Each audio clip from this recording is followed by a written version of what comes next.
What's up, everybody? Welcome to More Than Mortgage. Chad Anderson, Zach Jones.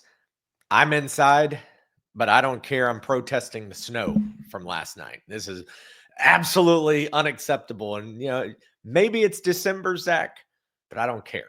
I'm protesting snow this early in the year. In Middle Tennessee, it's Yeah, January when we get the snow, it's right. not December. And I couldn't believe it. I was so pissed off last night. How We, happy late Thanksgiving. How are you? w I know everybody's blaming you for the snow.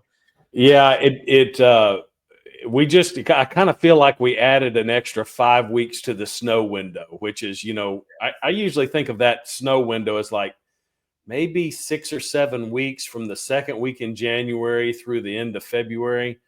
I guess we shouldn't complain about that on a normal year, but it's way too early. I'm still looking for 65, highs of 65 in December through Christmas, and then maybe it gets a little colder. But it's been colder this year for sure.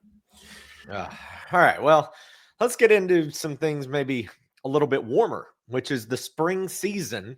I know we're only in December, but the spring season of the housing market, it'll be here. If you think about things in like days of increments instead of like, oh, that's next year, you can mentally make things shorter or longer, on a timeline. And Right. when you say something like, man, that is spring season, that's in March, like that feels a long time away. But if you go, hey, you realize that in less than 90 days, it's going to be March? Like in less than 90 days, the clocks are going to spring forward Right. and we're going to be back to a lot more daylight. Now, it's gotten to where it can still be kind of chilly in the first half of March, but people are getting outside more. You're on the brink of it. You can see the light at the end of the tunnel. And Zach and I, we answer these questions all the time. Zach, how many times you talk to a borrower, hey, run numbers for me on this? And you do. But then after you do that, you're sitting there and they're like, okay, run numbers on this one. And or what if we offer $5,000 more? What if we have to go $10,000 more? What if we get it $5,000 off? What if I put 10,000 extra down on the payment to get the payment lower? Those are the little things that start to play in. How do you have those conversations? I love what you said before we started. You call it driveway math. Right. So, yeah, talk people through this so that they all get little quick tips and tricks on payment and how to calculate or how to get an idea of what's going on and when it should, come through and so forth. Well, this is really is one of my favorite little tips because it empowers buyers to be able to go out there, and it empowers real estate agents too. If you're not used to doing the mortgage math every day like we do, it's a great little tool to be able to clear some hurdles that might otherwise cause some worry and some anxiety and some, gosh, we need to go home and think about this. And my little quip is, hey, listen, here's a way to do some math. If you're sitting in the driveway and you're trying to figure out how to make this house work and get the fence put in the backyard for the fur babies, right? Because you got to have a fence to keep those dogs All day, contained, but all day. you don't really have that, and it's not really flexible. And you're trying to find me on a Sunday afternoon, and maybe I'm out of cell service because I'm sitting on a kayak in a river somewhere. This is how you do the math, okay? So That's all my true, by the way, and all very possible. Those are realistic examples. listen, I'm trying to get down to the street level on this because these are the things that happen. Is that you're excited about the house? There's somebody pulling in the driveway behind you for the next showing, and you're trying to Right. figure out how to get the fence in the backyard. So You here's are. how you do the math. In this market, now this is going to vary a little bit as interest rates ebb and flow, but in this market where we've got interest rates between 6 and 7%, in when you're making a small incremental jump. Now, this doesn't necessarily work for the big picture because you've got taxes and insurance and HOA dues and that sort of thing. But once you have the basics together and you're just moving the needle 5, 10, 15, 20, even 30, or maybe $40,000, the rule of thumb in this market with interest rates between 6 and 7% would be to apply about $6.50 per month per $1,000 that you increase your loan amount. Yep. Another way to think about that is for every $10,000 jump, $65 a month. For every $10,000 decrease in the loan amount, you reduce that monthly payment by $65 a month. So that's kind of an easy thing to do if you're trying to keep $10,000 in your pocket to redo the master bath, or to put a fence back in the backyard and rehab that deck. It's a little bit disappointing if you're trying to move the needle significantly on your monthly payment, and you say, "Hey, Zach, I'm going to put an extra $10,000 down." Well, $65 a month, you do better kind of monitoring your Chick-fil-A budget than you would putting that extra $10,000 down. Put that in your pocket and save it for the fence, right? Right. So that's probably my best showing day. When you're out looking for houses, that's my best showing day tip for doing math on the fly, and it works most of the time. It's very close to accurate.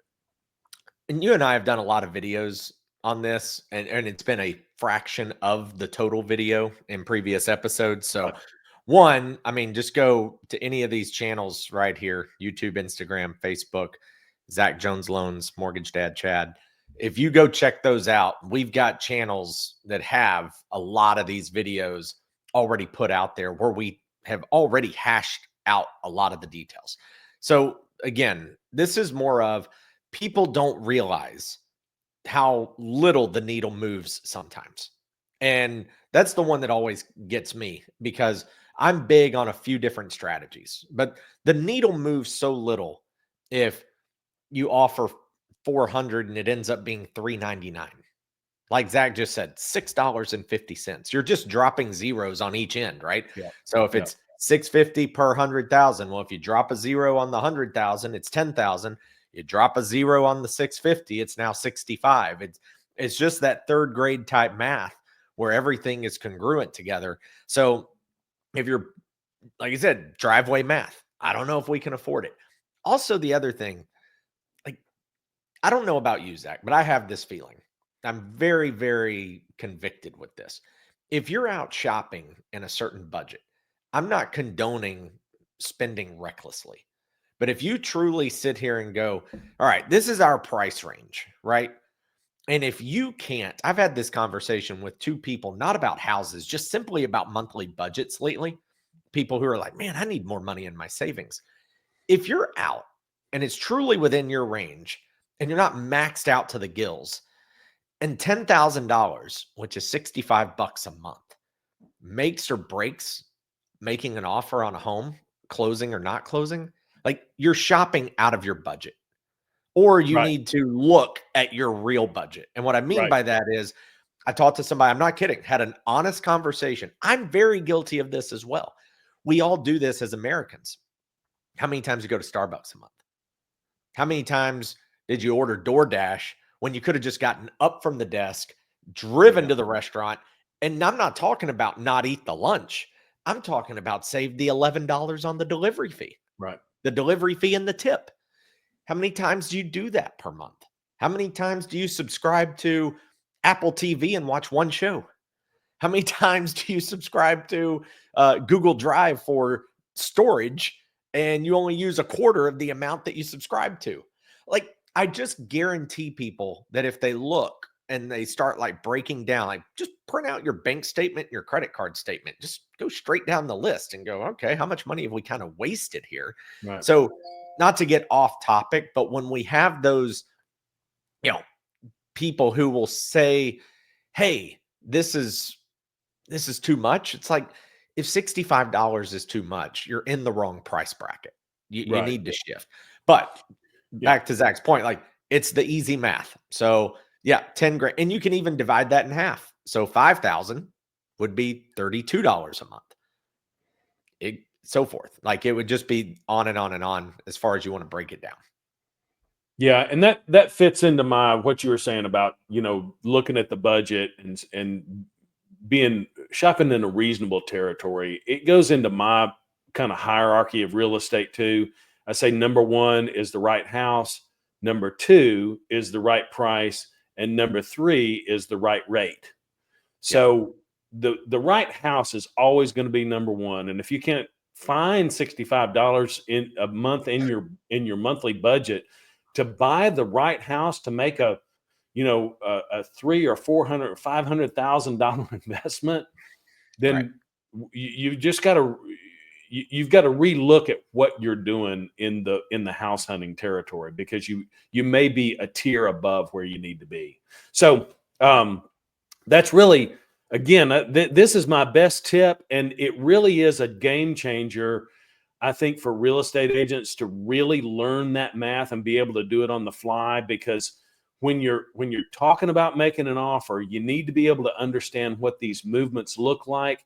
And very important, you also need to know whether or not you can qualify for that. You need to be working with a loan officer who's telling you that you've got some room to flex and flow a little bit on the qualifying ratio. So that's an important piece of it. But Yeah. best tip, driveway math. So that's it. That's the show today. Short, simple, to the point. It's easy math. Again, what Zach said, don't forget there are other things like taxes, insurance, maybe PMI, which, by the way, should be your best friend. PMI is amazing. But you got those three things. But as he was saying, if you kind of know everything else and you're just looking at the loan size, very simple. 10 grand, 1,000, whatever the case may be. Very simple, $65. Again, market shifts, then that could change a little bit. But it would take a major shift for that monthly estimate to take a major change. So for now, and probably for the foreseeable future for a little while, Yeah. 65 is not a bad, safe number to use, correct? Bank on that until we get really good news and it's all over the place and it's the only thing that everybody's talking about. Bank on $65 a month. And let me tell you, based on what they did right before the Fed meeting in September, there will be plenty of opinions and posts from people in and out of the industry as to what you should be doing. Yeah, we'll see a lot of those, I'm sure. Yep. All right.